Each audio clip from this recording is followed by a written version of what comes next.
ശ്രീഹന്മാരിൽ നിറഞ്ഞപ്പോൾ ശക്തിയേകി നയിക്കണേ.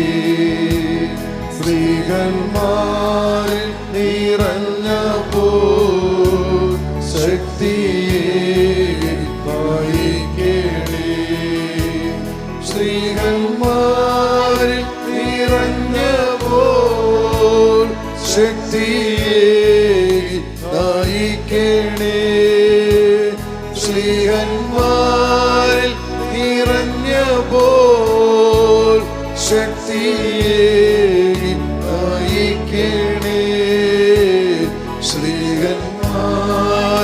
നിറഞ്ഞപ്പോൾ ശക്തിയേകി നയിക്കണേ.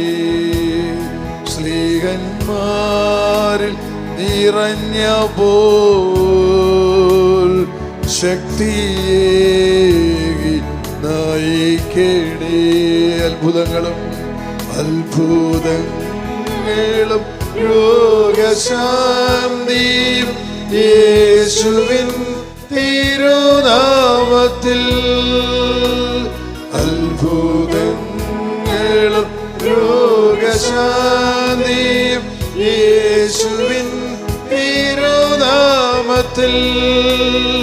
സാധ്യമായെന്നും ഈ സമൂഹത്തിൽ ദൈവരാജ്യം വളർന്നിടാൻ. സാധ്യമായെന്നും ഈ സമൂഹത്തിൽ ദൈവരാജ്യം വളർന്നിടാൻ. ദൈവരൂപിയെ സ്നേഹജ്വാലയായി സ്വർഗത്തിൽ നിന്നും നീ വരൂ. അഗ്നിനാളമായി നവ്യജീവന ഞങ്ങളിൽ വന്നു വാണിടും. ശ്രീഹന്മാരിൽ നിറഞ്ഞപ്പോൾ ശക്തിയേകി നയിക്കണേ. ശ്രീഹന്മാരിൽ നിറഞ്ഞപ്പോൾ ശക്തിയേകി നയിക്കണേ. ശ്രീഹന്മാരിൽ നിറഞ്ഞപ്പോൾ ശക്തിയേകി നയിക്കണേ. ശ്രീഹന്മാരിൽ നിറഞ്ഞപ്പോൾ ശക്തിയേകി നയിക്കണേ. ശ്രീഹന്മാരിൽ നിറഞ്ഞപ്പോൾ ശക്തിയേകി നയിക്കണേ. ശ്രീഹന്മാരിൽ നിറഞ്ഞപ്പോൾ ശക്തിയേകി നയിക്കണേ. ആത്മാവേ ആത്മാവേ പരിശുദ്ധാത്മാവേ ആത്മാവേ പരിശുദ്ധാത്മാവേ ആത്മാവേ പരിശുദ്ധാത്മാവേ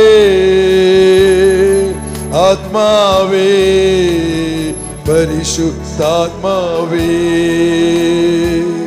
ആത്മാവേ പരിശുദ്ധാത്മാവേ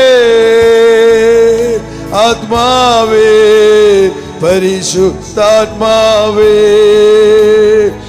ആത്മാവേ പരിശുദ്ധാത്മാവേ ആത്മാവേ പരിശുദ്ധാത്മാവേ ആത്മാവേ പരിശുദ്ധാത്മാവേ ആത്മാവേ പരിശുദ്ധാത്മാവേ. ഗ്ലോറി. ആമേൻ. ഗ്ലോറി. സ്തുതിയും എല്ലാ മഹത്വവും അങ്ങേക്ക് മാത്രം. You are my God, you are my Lord, you are my father, you are my father. I love you.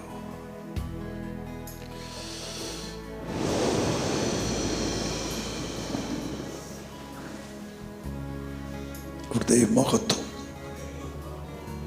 അവിടുത്തെ മഹത്വം ഇവിടെ മുഴുവനും നിറയട്ടെ പിതാവേ. ഈ കൂടാരം മുഴുവനും നിറയട്ടെ ദൈവമേ. ഇവിടേക്ക് മക്കളിലേക്ക് ഇറങ്ങി വരട്ടെ അപ്പ.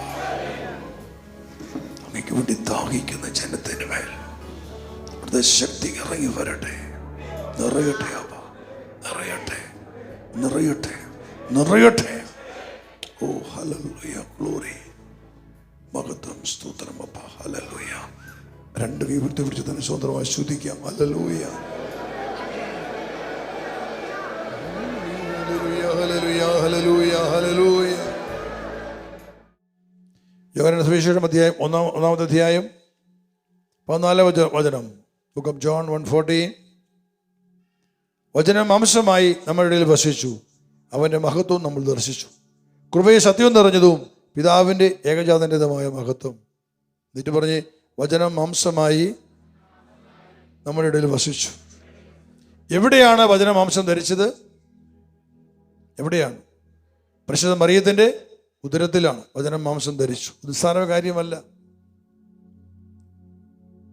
പരിശുദ്ധ കന്യാമറിയ അത്ര മഹത്വം, ഏറ്റവും വലിയ മഹത്വം അതാണ്.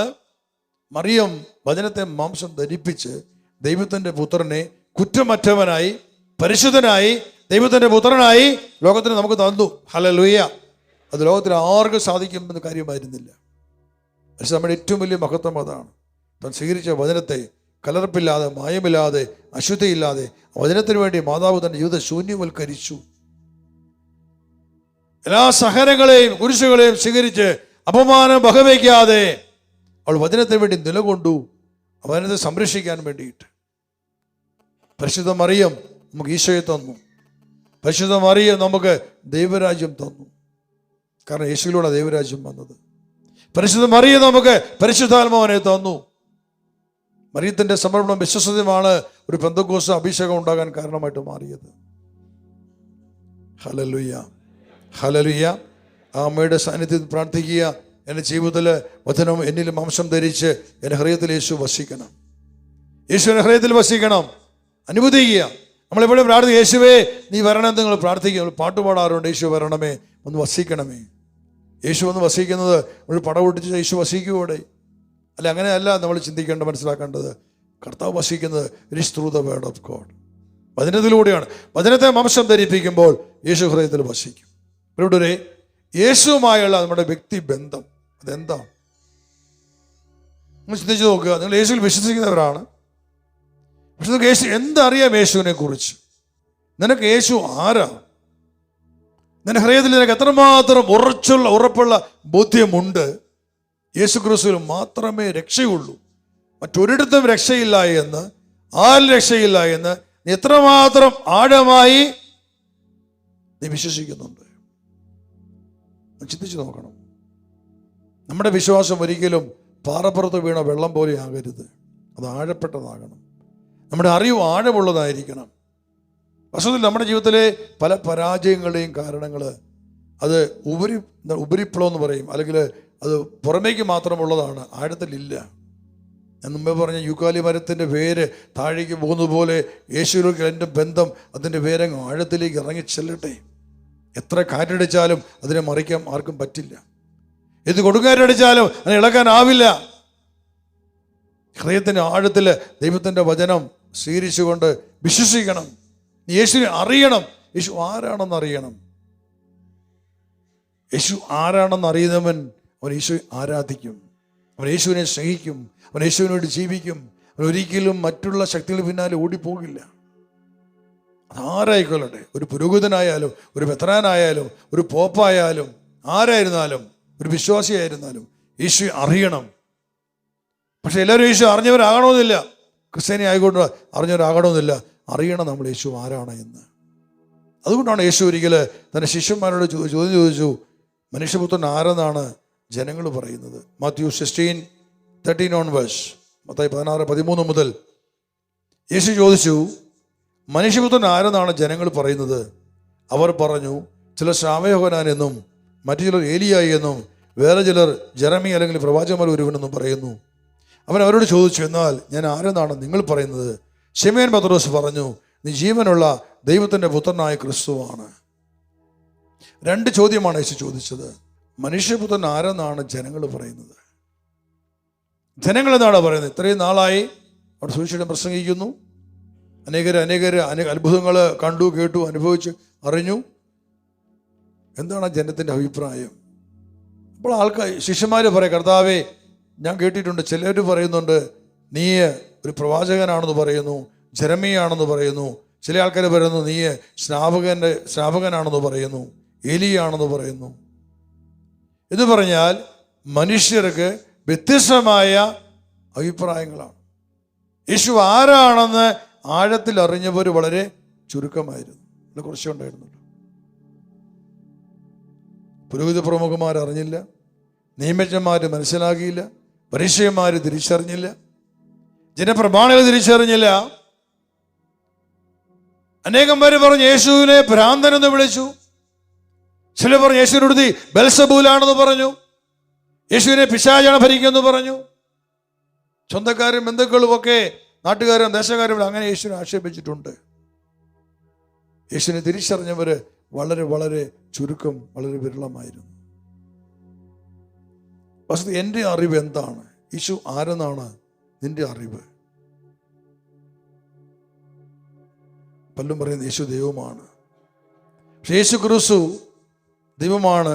ഒത്തിരിയേറെ ദൈവങ്ങൾ ഈ ഭൂമുഖത്തുണ്ട്. അവരിൽ ആരാണ് യേശു? ഒരുവനാണോ യേശു? അല്ല. യേശു ഒരു ദേവനെ അല്ല. നമ്മൾ പാടുന്ന അനേകം പാട്ടുകളുണ്ട്, യേശു ദേവാ. അതിനർത്ഥം എന്താണ്? യേശു ഒരു ദേവനല്ല, യേശു ദൈവമാണ്, ദൈവപുത്രനാണ്. രണ്ടാമത്തെ യേശു ചോദിക്കുകയാണ്, എന്നാൽ ഞാൻ ആരെന്നാണ് നിങ്ങൾ പറയുന്നത്? രണ്ടാമത്തെ ചോദ്യമാണ്, ഞാൻ ആരെന്ന് നിങ്ങൾ പറയുന്നത്? ശിമോൻ പത്രോസ് പറഞ്ഞു, നീ ജീവനുള്ള ദൈവത്തിൻ്റെ പുത്രനായ ക്രിസ്തുവാണ്. ഹല്ലേലൂയ. നീ ജീവനുള്ള ദൈവത്തിൻ്റെ പുത്രനായ ക്രിസ്തുവാണ്. അത് പറഞ്ഞത് വെറുതെ പറഞ്ഞതല്ല, അവൻ തൻ്റെ അനുഭവത്തിൽ പഠിച്ചിട്ട് പറഞ്ഞതാണ്. അവൻ യേശുവിനോട് നടക്കാൻ തുടങ്ങിയ ദിവസങ്ങളായി അവൻ തിരിച്ചറിഞ്ഞു ആരാണെന്ന്. അവൻ തിരിച്ചറിഞ്ഞു. കഴിഞ്ഞ പോയ ജീവിതത്തിലെ ഈ 3 വർഷക്കാലം യേശുവിനോട് നടന്നുള്ള ജീവിതത്തിൽ അവൻ തിരിച്ചറിഞ്ഞു ആരാണ് യേശു ക്രിസ്തു. അവൻ കണ്ട അത്ഭുതങ്ങൾ, അടയാളങ്ങൾ, യേശു പ്രവർത്തിച്ച അത്ഭുതങ്ങൾ. അവൻ്റെ യേശു അത്ഭുതകരമായ ഒരു മീൻ പിടുത്തത്തിലാണ് പത്രോസിനെ പിടിക്കുന്നത്. മീൻ പിടിക്കാൻ പോയി രാത്രി ഒറ്റ മീൻ പോലും കിട്ടിയില്ല. നിരാശപ്പെട്ട് മനസ്സ് മരവിച്ച് വല കഴുകിക്കൊണ്ടിരിക്കുകയാണ് രാവിലെ കടൽത്തീരത്ത്. അപ്പോൾ ഈശോ അവിടെ ചെല്ലുന്നത്. യേശു സുവിശേഷ വചനം പ്രസംഗിക്കുന്നു. പത്രോസ് വചനം കേട്ടു. അത് കഴിഞ്ഞപ്പോൾ ഈശോ പറഞ്ഞു, മീൻ പിടിക്കാൻ വേണ്ടി വല ആഴത്തിലേക്ക് മാറ്റിയിടാൻ പറഞ്ഞു. പത്രോസ് പറഞ്ഞൊരു വാക്കുണ്ട്, കർത്താവേ, ഗുരു, ഞങ്ങൾ രാത്രി മുഴുവൻ അധ്വാനിച്ചതാണ്, ഒന്നും കിട്ടിയില്ല. എങ്കിലും എനിക്ക് ഒത്തിരി ഇഷ്ടപ്പെട്ട ഭാഗമാണ്, എങ്കിലും നീ പറഞ്ഞ വലയിറക്കാം. ലൂക്കാ സുവിശേഷം 5 അവളെ കുറിച്ച് വായിക്കുന്നത്. ആ മീൻപിടുത്തം. പത്രോസ് ഒരു മുഖവനാണ്, നല്ല പരിശീലനം ലഭിച്ച മുഖവൻ. വർഷങ്ങളായിട്ട് അവൻ മീൻ പിടിക്കുന്നവനാണ്. അവനോടാണ് ഒരു തച്ചൻ്റെ മകനായെന്ന് അറിയപ്പെടുന്ന യേശു പറയുന്നത്, മീൻ പിടിക്കാൻ വേണ്ടി ആഴത്തിലേക്ക് മാറ്റി വലയെറിയുക. അവൻ പറയുന്നുണ്ട്, ഞങ്ങൾ രാത്രി മുഴുവൻ അധ്വാനിച്ചു, ഒറ്റ മീൻ പോലും കിട്ടിയില്ല. ആ കടൽ മുഴുവൻ അരിച്ചു പറക്കിയിട്ട് ഒരു മീൻ പോലും കിട്ടിയില്ല. നിരാശപ്പെട്ടാണ് വല കഴുകുകയാണ് രാവിലെ. അപ്പോഴാണ് കർത്താവ് വന്നിച്ച് പറയുന്നത്, വല മാറ്റിയിടാൻ പറയുന്നു. യേശു മീൻപിടുത്തക്കാരൻ മുഖവനും അല്ല, അവന് കടലുമായിട്ട് ഒരു ബന്ധവുമില്ല. പത്രോസ് ആകട്ടെ മീൻപിടുത്തക്കാരനാണ്.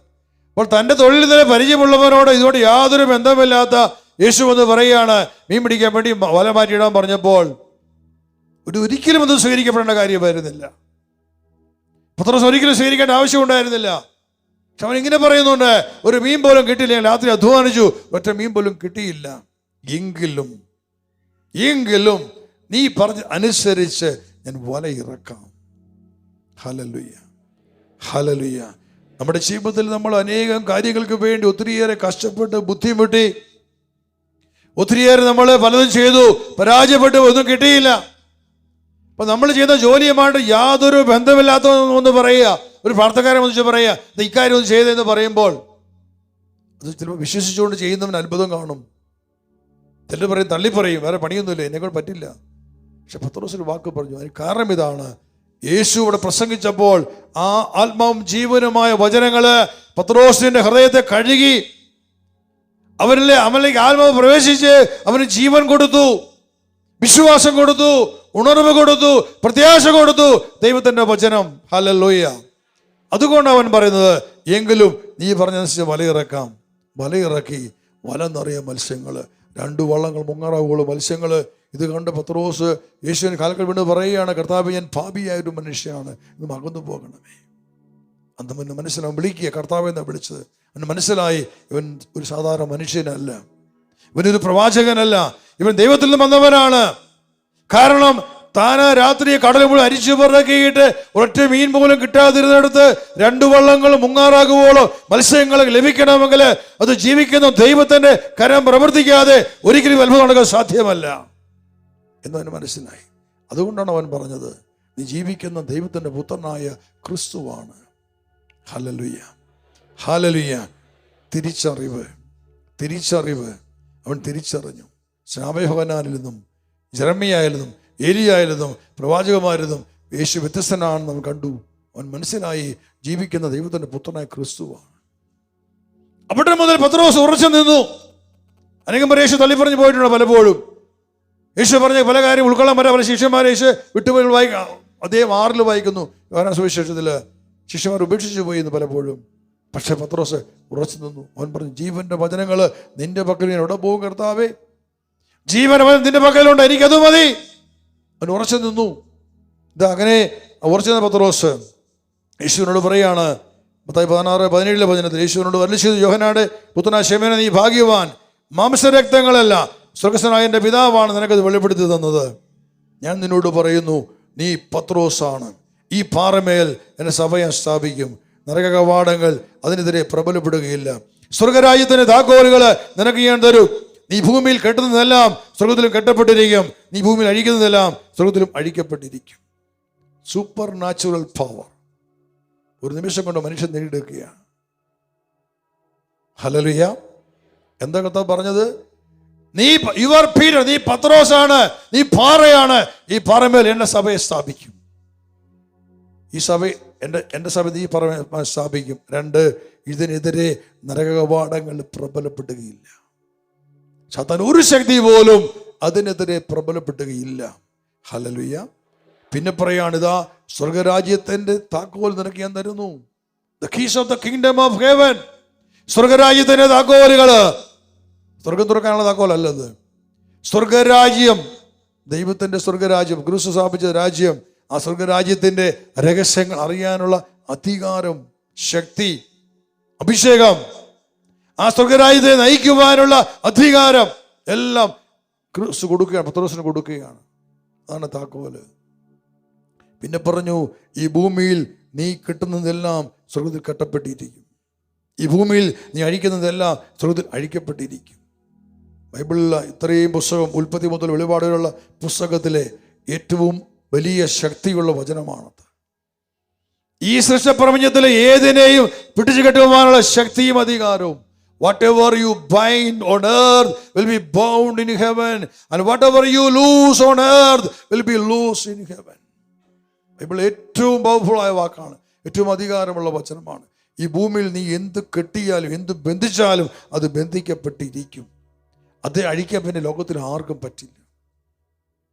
നീ എന്തു പറഞ്ഞാലും സ്വർഗം ആമേൻ പറയും. Hallelujah, hallelujah. അത്രയും വലിയ അധികാരമാണ് കൊടുത്തു, ദൈവത്തിന്റെ അധികാരം ഈ ഭൂമിയിൽ എന്തിനും കിട്ടാൻ. എലിയ കെട്ടി, ഇനി ഞാൻ പറഞ്ഞിട്ടല്ലാണ്ട് മഴ പെയ്യില്ലെന്ന് പറഞ്ഞു, ആകാശത്തെ ബന്ധിച്ചു. ഇവിടെ ഇതാ പത്രോസിന് കിട്ടുന്ന അധികാരം. എന്തുകൊണ്ടാണ്? പത്രോസ് യേശുവിനെ തിരിച്ചറിഞ്ഞു. യേശുവിനെ തിരിച്ചറിഞ്ഞ് യേശു ഏറ്റുപറയുന്നവന് പരിശുദ്ധാത്മാവ് ഇതെല്ലാം കൊടുക്കുകയാണ്. അവനെ ആഴത്തിൽ വിശുദ്ധീകരിക്കുന്നു, ശക്തി കൊടുക്കുന്നു, ശക്തിപ്പെടുത്തുന്നു, ബലപ്പെടുത്തുന്നു, ധൈര്യം കൊടുക്കുന്നു, അധികാരം കൊടുക്കുന്നു. യേശുവിനെ അറിയണം. യേശു ആരാണെന്ന് അറിയണം. അപ്പോസ്തല പ്രവർത്തനത്തിൽ ബുക്ക് ഓഫ് ആക്ട്സ്, അപ്പോസ്തല പ്രവർത്തനം 4-ാമത്തെ അധ്യായം 12-ാമത്തെ വചനം. പത്രോസ് യഹൂദ പുരോഹിതന്മാരുടെ മുമ്പിൽ നിന്നുകൊണ്ട് ഏറ്റുപറയുകയാണ്,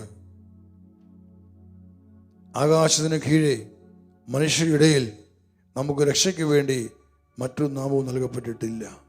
എന്നിട്ട് പറഞ്ഞ്, ആകാശത്തിന് കീഴെ മനുഷ്യരുടെ ഇടയിൽ നമുക്ക് രക്ഷയ്ക്ക് വേണ്ടി മറ്റൊരു നാമവും നൽകപ്പെട്ടിട്ടില്ല, യേശുവിൻ്റെ നാമം അല്ലാതെ. ഹല്ലേലൂയ. യേശുവിനെ കുരിശിൽ വധിക്കുവാൻ തീരുമാനമെടുത്ത പുരോഹിതന്മാരായ അന്നാസ്, കയ്യപ്പാസ് പുരോഹിതന്മാരോടാണ് പത്രോസ് പറഞ്ഞത്, മറ്റാരിലും രക്ഷയില്ല, യേശു ക്രിസ്തുവിൽ മാത്രമേ രക്ഷയുള്ളൂ. എന്നിട്ട് പറഞ്ഞു, നിങ്ങൾ മരത്തിൽ തൂക്കിക്കൊന്ന യേശു ക്രിസ്തുവിനെ ദൈവം ഉയർപ്പിച്ചിരിക്കുന്നു. യേശുവിൻ്റെ നാമത്തിലാണ് ഞങ്ങൾ ഈ രോഗിയെ സുഖപ്പെടുത്തുന്നത്, സുവിശേഷം പ്രസംഗിക്കുന്നത്. യാതൊരു ഭയവും ഉണ്ടായിരുന്നില്ല. ധൈര്യമായി പരിശുദ്ധാത്മാവിനെ കിട്ടിക്കഴിഞ്ഞപ്പോൾ പത്രോസ് തിരിച്ചറിയപ്പെട്ട ഒരു രക്ഷ യേശുവിൽ മാത്രമേ ഉള്ളൂ. യേശുവിനെ അറിയണം. അവിടെ ഇവിടെയെല്ലാം മനുഷ്യർ പലതും കാട്ടിക്കൂട്ടുന്നത് കണ്ടുകൊണ്ട് ഒരിക്കലും ഓടിപ്പോകരുത്. പോയിട്ടുള്ളതൊക്കെ വലിയ തെറ്റും തിന്മയുമാണ്, പശാചിക ബന്ധനമാണത്. ആരേശുവിനെ തിരിച്ചറിഞ്ഞ് ആരവന്റെ വചനപ്രകാരം ജീവിക്കുന്നുവോ അവൻ യേശു തന്റെ ആത്മാവിലൂടെ തൻ്റെ സർവശക്തിയും അധികാരവും കൊടുക്കുകയാണ്. അവനോട് ഈശോ പറയും, നീ എൻ്റെ പാറയാണ്, നീ എൻ്റെ പാറയായിരിക്കുക. നീ എന്ന പാറമേല് എനിക്കെന്നെ സഭയെ വളർത്തണം. നീ ഒരു പാറയാണെങ്കിൽ നിനക്കെതിരെ ഒരിക്കലും നരകപാഠങ്ങൾ പ്രബലപ്പെടുകയില്ല.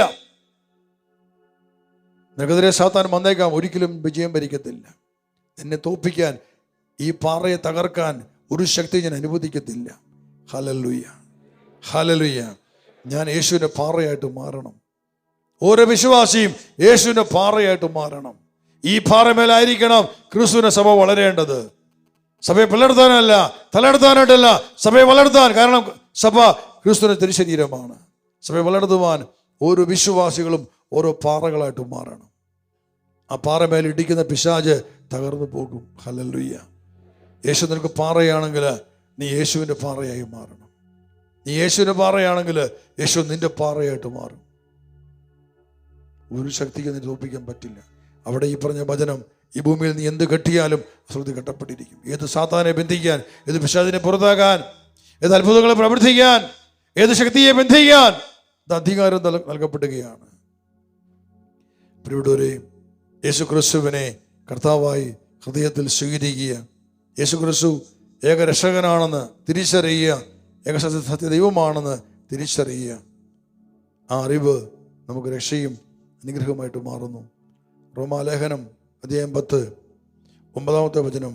ആകയാൽ യേശു കർത്താവാണ് എന്ന് അധരം കൊണ്ട് ഏറ്റുപറയുകയും ദൈവനെ മരിച്ചുവെന്ന് ഉയർപ്പിച്ചുവെന്ന് ഹൃദയത്തിൽ വിശ്വസിക്കുകയും ചെയ്താൽ നീ രക്ഷ പ്രാപിക്കും. നെറ്റു പറയാം, ആകയാൽ യേശു കർത്താവാണ് എന്ന് അധരം കൊണ്ട് ഏറ്റുപറയുകയും ദൈവനെ മരിച്ചവരെന്ന് ഉയർപ്പിച്ചുവെന്ന് ഹൃദയത്തിൽ വിശ്വസിക്കുകയും ചെയ്താൽ നീ രക്ഷ പ്രാപിക്കും. എപ്പോഴും ഞാൻ തിരിച്ചറിഞ്ഞെങ്കിലും ഏറ്റുപറയണം, യേശു കർത്താവാണ്. എന്താണ് കർത്താവ് എന്ന് പറഞ്ഞു കഴിഞ്ഞാൽ എൻ്റെ അർത്ഥം, എല്ലാറ്റിനും മേൽ അധികാരവും ശക്തിയുള്ളവൻ യേശു ക്രിസ്തുവിനാണ്. നമ്മൾ അറിയണം അത്. എല്ലാറ്റിനും മേൽ ശക്തിയും അധികാരവും യേശുവിന് മാത്രമാണ്. എല്ലാ ശക്തിയുടെ മേൽ, ഈ ലോകത്തിലെ സകല ദൈവങ്ങളുടെ മേൽ, ഈ ലോകത്തിലെ സകല രാഷ്ട്രീയക്കാരുടെ മേല്, അധികാരങ്ങളുടെ മേല്, കോടതികളുടെ മേല്, പോലീസിന്റെ മേല്, ഏത് അണുബോംബിന്റെ മേല്, ഏത് മിസൈലിന്റെ മേല്, ഏത് സുനാമിയുടെ മേല്, ഭൂമികുലുക്കത്തിന്റെ മേല്, ഏത് പ്രപഞ്ചത്തിന്റെ ശക്തിയുടെ മേലും അധികാരമുണ്ട് എൻ്റെ കർത്താവ് യേശു ക്രിസ്തുവിന്റെ നാമത്തിന്. Hallelujah, hallelujah. ആ യേശു നാമത്തിൽ ഉറച്ച് വിശ്വസിച്ചുകൊണ്ട് നീ മുന്നോട്ട് പോകുമ്പോൾ നിനക്കെതിരെ ഏത് ശക്തികളെയും കീഴ്പ്പെടുത്താനും പരാജയപ്പെടുത്താനും യേശു നാമം തന്നെ ധൈര്യപ്പെടുത്തുകയും ശക്തിപ്പെടുത്തുകയുമാണ് ചെയ്തത്. വചനം പറയുകയാണ്, യേശു ക്രിസ്തു കർത്താവാണെന്ന് അധരം കൊണ്ട് ഏറ്റു പറയണം. 2, അവനെ മരിച്ചുവെന്ന് ഉയർപ്പിച്ചുവെന്ന് ഹൃദയത്തിൽ വിശ്വസിക്കണം. ഈ 2 കാര്യങ്ങൾ ഉണ്ടെങ്കിൽ നീ രക്ഷ പ്രാപിക്കും. ഇവിടെ യേശു ക്രിസ്തു പിശാചിനെയും പാപത്തെയും ലോകത്തെയും മരണത്തെയും നരകത്തെയും ജയിച്ചവനാണ്. അവൻ എല്ലാറ്റിനെയും പരാജയപ്പെടുത്തിയവനാണ്. അവൻ എല്ലാത്തിനും വിജയം ഭരിച്ചവനാണ്. അതുകൊണ്ടാണ് ഫിലിപ്പി ലേഖനത്തിൽ 2-ാമത്തെ അധ്യായത്തിൽ 10-11 വചനം പറഞ്ഞിരിക്കുന്നു, ആകയാൽ ദൈവം അവനെ അത്യധികം ഉയർത്തി എല്ലാ നാമങ്ങൾക്ക് ഉപരിയ നാമോടത്തേക്ക് നൽകുകയും ചെയ്തു. അത് യേശുവിൻ്റെ നാമത്തിന് മുമ്പിൽ സ്വർഗത്തിലും ഭൂമിയിലും പാതാളത്തിലുള്ള എല്ലാവരും മുട്ടുകളും അടക്കുന്നതിനും യേശു ക്രിസ്തു കർത്താവാണെന്ന് പിതാവായ ദൈവത്തിൻ്റെ മഹത്വത്തിനായി എല്ലാ അന്തരങ്ങളും ഏറ്റുപറയുന്നതിനും വേണ്ടിയിട്ടാണ്. ദൈവം യേശുവിൻ്റെ നാമത്തെ അത്യധികം ഉയർത്തി. കാരണം യേശു തന്നെ ശൂന്യനാക്കി മാറ്റി, അടിമയാക്കി മാറ്റി. എല്ലാ നാമത്തിനും ഉപരിയ നാമം യേശുവിന് നൽകി. എന്തിനാണ്? ആ നാമത്തിന് മുമ്പിൽ മറ്റെല്ലാ നാമങ്ങളും കീഴടങ്ങണം, എല്ലാ ശക്തിയിലും കീഴടങ്ങണം. സ്വർഗത്തിലും ഭൂമിയിലും നരകത്തിലുമുള്ള എല്ലാവരും മുട്ടുകളുമാണ് കീഴടങ്ങണം യേശുവിൻ്റെ നാമത്തിന് മുമ്പിൽ. അത്രമാത്രം ശക്തിയും അധികാരവും യേശുവിൻ്റെ നാമത്തിനുണ്ട്. നമ്മൾക്കെതിരെ കടന്നു വരുന്ന ഏത് നാരിക ശക്തികളെയും തോൽപ്പിക്കാനുള്ള ശക്തിയും അധികാരവും ദൈവം നമുക്ക് തന്നിട്ടുണ്ട്. ഹല്ലേലൂയ. യേശു മർക്കോസ് സുവിശേഷത്തിൽ 16-ാമത്തെ അധ്യായം 15-ാമത്തെ വചനത്തിൽ ഈശോ പറയാണ്, തൻ്റെ അപ്പോസ്തലന്മാർക്ക് തൻ്റെ വലിയ ദൗത്യം ഏൽപ്പിച്ചു കൊടുത്ത് പറയാണ്, എൻ്റെ നാമത്തിൽ പിശാചുകളെ പുറത്താക്കും, എൻ്റെ നാമത്തിൽ രോഗിയുടെ മേൽ കൈകൾ വയ്ക്കും, അവർ സൗഖ്യം പ്രാപിക്കും. ആരുടെ നാമത്തിലാണ്? യേശുവിൻ്റെ നാമത്തിൽ. ഏത് അത്ഭുതങ്ങൾ ചെയ്യുവാൻ എന്ന് പറയാ, എൻ്റെ നാമത്തിൽ പിശാചുകളെ പുറത്താക്കും, എൻ്റെ നാമത്തിൽ രോഗികളെ സുഖപ്പെടുത്തും, എൻ്റെ നാമത്തിൽ അത്ഭുതങ്ങൾ ചെയ്യും. യേശുവിൻ്റെ നാമം നമ്മൾ അറിഞ്ഞാൽ, ആ നാമത്തിൻ്റെ ശക്തിയെ അറിഞ്ഞാൽ, ആ നാമത്തെ നമ്മുടെ ജീവിതത്തിലെ പാറയും കോട്ടയുമാക്കി മാറ്റി കഴിഞ്ഞാൽ നമുക്ക് ഏത് നാരികശക്തിയെയും കീഴ്പ്പെടുത്താൻ സാധിക്കും. Hallelujah, hallelujah. എഴുന്നേൽക്കാം. കർത്താവ് എത്ര നല്ലവനെന്ന് രുചിച്ചറിയാൻ വചനം നമ്മോട് പറഞ്ഞു. യേശു ആരെന്ന് അറിയുവാൻ പരിശുദ്ധാത്മാവേ എന്നെ സഹായിക്കണമേ.